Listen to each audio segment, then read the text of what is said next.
Hello warriors, congratulations to everyone जिनका भी नाम पीडीएफ में आया है। कल रिजल्ट आया एसएससी जेई का, आप लोगों का नाम आया है। खुशी का मौका है आप लोगों के लिए बहुत ज़्यादा। कॉन्ग्रेचुलेशन टू एवरीवन, ऐसी बात नहीं है। आप लोगों के लिए बहुत खुशी की बात है भाई, आप लोगों ने बहुत मेहनत की है। कॉन्ग्रेचुलेशंस। वेल, वहीं पे एक तरफ हार है तो एक तरफ जीत है, एक तरफ जीत है तो एक तरफ हार है। हार जैसा वैसा कुछ नहीं होता, एक लेसन है जो आपने अपनी स्ट्रेटेजी लगाई। आप लोगों ने जंग लड़ने गए, आप सब एक वॉरियर है। जंग लड़ने गए, स्ट्रेटेजी गलत हो गई तो आपको उससे लेसन लेना है आगे की जंग के लिए। तो उसी पे मेरी जो फेवरेट्स लाइन है, जो मैं कभी भी बहुत ज़्यादा डिसहार्टन फील करती हूँ, जो मैं जिन लाइन को लुकअप करती हूँ, मैंने आप लोगों के लिए भी वो लाइन लगाई है। होप आप लोगों को उससे बहुत ज़्यादा मोटिवेशन मिलेगा कि क्या हुआ जो मैदान हार गए, अभी सब कुछ नहीं हारे। क्या हुआ जो मैदान हार गए, मैदान क्या मतलब आप लोगों के लिए एसएससी जेई एग्जाम जो था अभी, वो मैदान ही तो है। पर ऐसा नहीं है, जीतने के लिए बहुत कुछ बचा है अभी। तो क्या हुआ जो मैदान हारे, अभी सब कुछ नहीं हारे। क्या नहीं हारे? वो अदम्य साहस। भाई आप लोगों के अंदर स्ट्रेंथ है। पहली बात तो यही सबसे बड़ी सैल्यूट की बात है कि आप लोग एक गवर्नमेंट एग्जाम की प्रिपरेशन के लिए आते हैं। ये एक कोई भी इजी रास्ता नहीं है। लोगों को लगता है कि it's a very easy way. No, यहाँ पे इतना ज़्यादा स्ट्रेस, इतना ज़्यादा डिप्रेशन जिसका कोई हिसाब नहीं है। तो यही एक सबसे अलग बात है कि इस लाइन में ही एंटर करना, यही एक बहुत बड़ी बात है। तो इसका मतलब ये तो है कि आपके अंदर बहुत ज़्यादा साहस है और इच्छा शक्ति, मतलब विलिंगनेस। मैं चाहता हूँ कि मुझे गवर्नमेंट एग्जाम निकालूं, मैं गवर्नमेंट सर्वेंट बनूं, मैं देश को सर्व करूं। जो सर झुकाने और सजदा करने के लिए तैयार नहीं है, जो सर झुकाने के लिए कि मतलब मैं तो इस बार गिव अप नहीं करूंगा। ठीक है, नहीं हुआ, नाम नहीं आया, कुछ स्ट्रेटेजी में गलत रह गई, कुछ हो गया होगा, उस दिन पे भी बहुत मैटर करता है। तो सर झुकाने के लिए और सजदा करने के लिए तैयार नहीं है, अपने सपनों को गिव अप करने के लिए रेडी नहीं है। यही एक हमें सबसे ज्यादा अलग वॉरियर की स्पिरिट होती है। हारो मत, समी बनो, स्ट्रेटजीज में अपना चेंज लाओ। जब सब लोग आप पे गिव अप कर दें, आपको अपने सपने पे बहुत ज्यादा बिलीव होना चाहिए। बिलीव रहेगा तो आप उस वाले जब उसमें जब परफॉर्म करोगे, तो वो एक अलग ही जीत मिलेगी आपको। तब अपने आप पे प्राउड होगा कि भाई सबने गिव अप कर दिया था लेकिन मैं अपने ड्रीम्स के लिए लगा रहा। खुशी की बात तो है ही, पेपर वन में आप लोगों का नाम आ गया है। पर पेपर टू की स्ट्रेटेजी के लिए अब ज़्यादा दिन तो बचे नहीं। कुछ लोग हैं जिन्होंने इतनी अच्छे से भी प्रिपरेशन नहीं की थी, बोल रहे थे कि नाम आएगा कि नहीं आएगा, इस तरीके से फंसे हुए थे।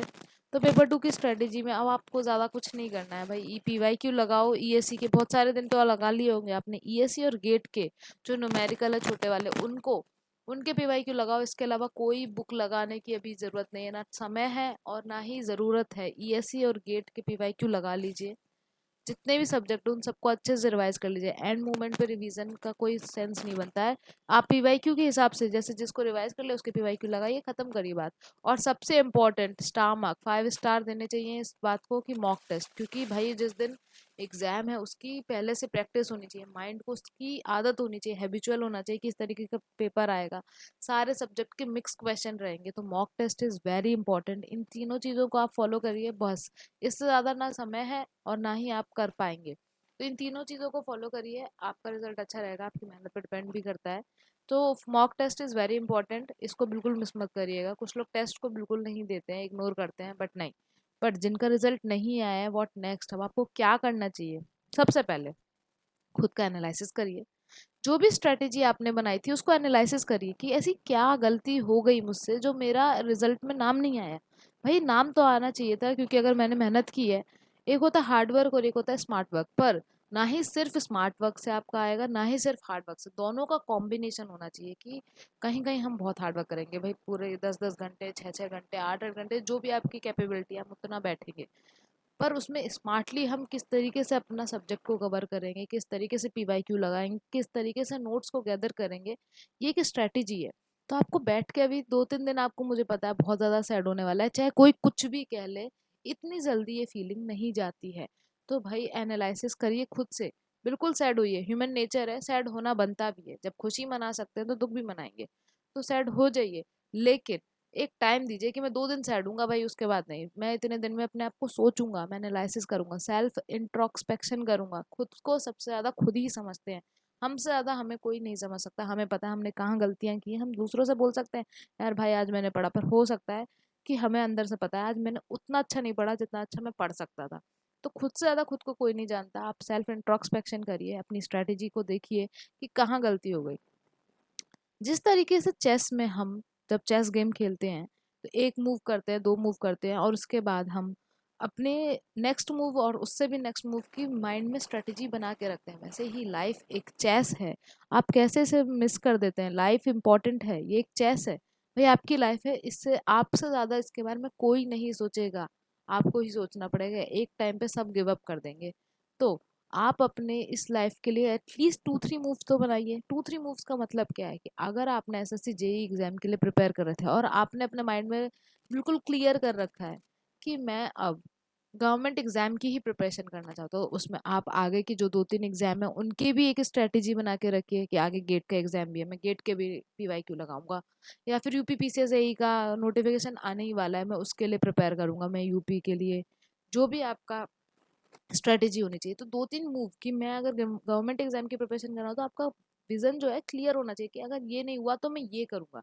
कुछ लोग भाई फाइनेंशियल प्रॉब्लम से टैकल कर रहे होते हैं, तो वो लोग साइड में कुछ अपना करें, ट्यूशन पढ़ा सकते हैं आप, या फिर आप कोई भी एक स्किल सीख कर आप काम कर सकते हैं, बिल्कुल। तो ये जो 2-3 मूव्स हैं, ये क्या है, आपका प्रेशर का लेवल थोड़ा कम कर देता है कि भाई अगर ये वाली वर्क काम नहीं किया तो मैं ये वाली स्ट्रेटेजी पे काम करूंगा, ये स्ट्रेटेजी काम नहीं की तो मेरे पास तीसरी स्ट्रेटेजी है। बैकअप प्लान होना बहुत ज़रूरी है। जो लोग कहते हैं कि जिनके पास ऑप्शन बी होता है वो ऑप्शन ए पे उतना अच्छा नहीं डिपेंडेंट करते, मेरे हिसाब से नहीं। ऑप्शन बी होना चाहिए। ऑप्शन बी का ये मतलब नहीं है कि अगर ऑप्शन ए पे ध्यान नहीं दें, ऑप्शन ए खराब हो गया तो क्या, बैठे नहीं रह सकते। तो 2-3 मूव्स अपनी लाइफ के सोच के रखिए कि आगे के 6 मंथ में किस तरीके से डिज़ाइन करूंगा अपने लाइफ के, आगे के एक ईयर में किस तरीके से डिज़ाइन करूंगा। ये आप पे डिपेंड करता है कि आप कितने लॉन्ग टाइम के लिए डिज़ाइन करना चाहते हैं। पेशेंस रखिए। कुछ लोगों का कहना था कि जैसे 106, कुछ लोगों का कहना है कि मेरे मेरे को लगता है कि मेरे कट ऑफ से 2-3 नंबर कम रह गए। तो भाई उस दिन का भी डिपेंड करता है। ऐसा नहीं है कि जिनके 1-2 नंबर कम रह गए कट ऑफ से उनमें नॉलेज कम थी, या जिनके 1-2 नंबर ज़्यादा आ गए कट ऑफ से उनकी नॉलेज ज़्यादा थी। दिन का भी डिपेंड करता है। नॉलेज के बेसिस पे अगर हम एग्जाम की बात करें तो ऐसा नहीं है। कुछ कुछ तो लक भी होता है जिसके पे हमारी लाइफ पूरी डिपेंडेंट है। एग्जाम बहुत ज़्यादा लक पे भी डिपेंडेंट है, मेहनत पे है डिपेंडेंट, पर लक भी है। उस दिन क्या आपकी किस्मत में है, ये बहुत ज़्यादा इंपॉर्टेंट है। और ये लक का फैक्टर मैं बहुत अच्छे से समझती हूँ, मेरे को भी बिल्कुल फील होता है। पहले मैं ये सब नहीं मानती थी, लेकिन है, यस, सिर्फ मेहनत से एग्जाम नहीं निकलता, लक भी बहुत इंपॉर्टेंट है। दूसरा, आपको अपने आप पे फेथ रखना पड़ेगा, पेशेंस रखिए। इस एग्जाम में नहीं हुआ तो इसका मतलब ये नहीं है कि आपने तैयारी नहीं की, तैयारी की है। मान लो अगर आपको 98% तैयारी चाहिए थी इस एग्जाम को निकालने के लिए, आप 96 पे पहुंचे, तो 2% आप इंक्रीज करिए, और जो नेक्स्ट एग्जाम आने वाला है वहां पे आप आराम से कर सकते हैं। आपके पास एक बहुत प्लस पॉइंट है कि जो और लोग हैं जिनका और भी आपसे कम प्रिपरेशन है, आप उनसे ऊपर हैं। पर यहाँ पर आपको रुक नहीं जाना है, 96 से और पीछे नहीं जाना है, 96 पे काम करते रहना है, करते रहना है, और उसको 100 अचीव करना है। तो पेशेंस रखिए, अपनी स्ट्रेटेजी को बिल्कुल अच्छे से करिए, और अपने जीवन में एक रीज़न फाइंड करिए क्यों।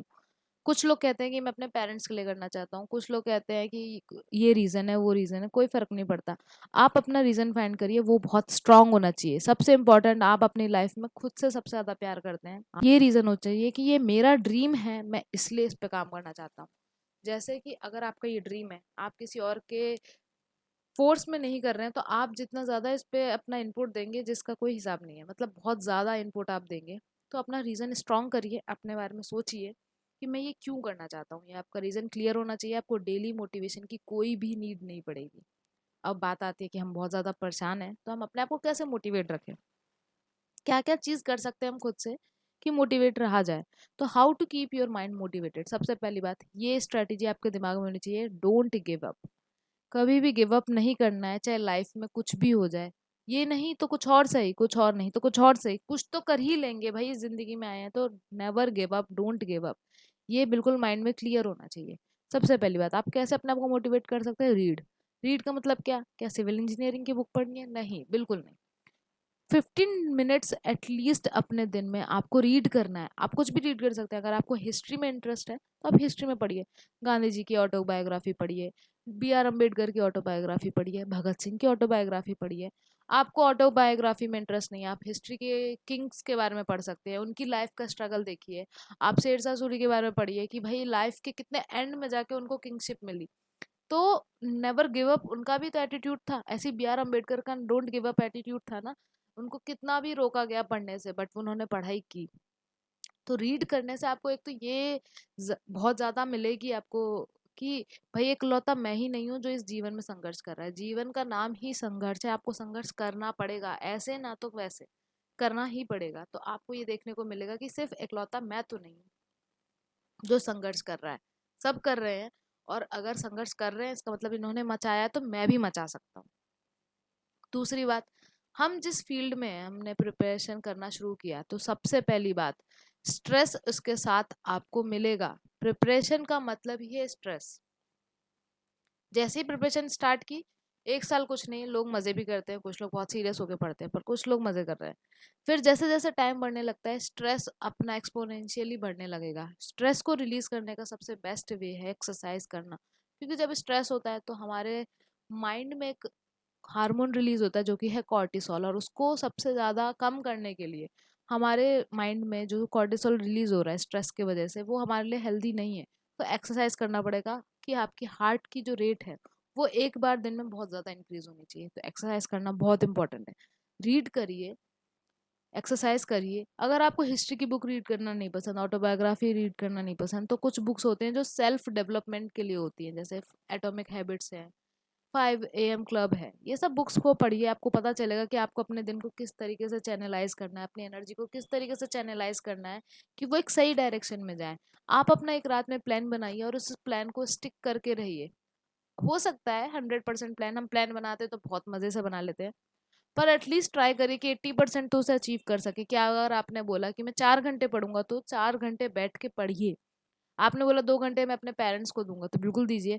सब चीज के लिए टाइम लगाइए। उसमें सिर्फ जो आपने प्लान बनाया उसमें सिर्फ पढ़ाई के लिए प्लान नहीं बनाना है आपको, सब चीज उसमें आपकी आपकी एक्सरसाइज आनी चाहिए, आपकी रीडिंग आनी चाहिए, आपका अपना जो एजुकेशनल बैकग्राउंड है उसकी भी पढ़ाई आनी चाहिए, आपको सोशल गैदरिंग कैसे करनी है, किसके संग आप बाहर रहते हैं, पेरेंट्स के संग नहीं रहते, तो अपने फ्रेंड्स के लिए टाइम, आप जिम जाना चाहते हैं आप जिम के लिए टाइम निकालिए, आप अपने पेरेंट्स के संग रहते हैं पेरेंट्स को टाइम दीजिए।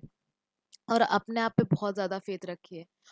कोई आप पे फेथ रखता है या नहीं रखता है इससे कोई मैटर नहीं करता। आपको अपने आप पे फेथ है कि नहीं, कि भाई मैंने अगर अपना सोचा है, मैंने अपने कुछ ड्रीम सोचे हैं, मैं अगर उस पर काम कर रहा हूँ तो एक दिन मुझे ये कुछ ना कुछ तो मिलेगा ही, ऐसी बात नहीं है।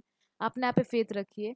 और सोशल होना बहुत ज़रूरी है। कुछ लोग बोलेंगे कि आइसोलेशन में चले जाओ, मैं अपने पर्सनल एक्सपीरियंस से बता रही हूँ, आइसोलेशन में जाने से इतना ज़्यादा प्रेशर, इतना ज़्यादा स्ट्रेस बिल्डअप होता है कि कहीं से भी अच्छा आइडिया नहीं है कि आइसोलेशन में चले जाओ और सिर्फ पढ़ेंगे और आइसोलेशन में रहेंगे, बहुत ही बेकार आइडिया है। थोड़ा बहुत सोशल होना है। सोशल होने का मतलब ये नहीं कि गाड़ी से गेड़ी लगाने चले गए, वो कोई सोशल नहीं है।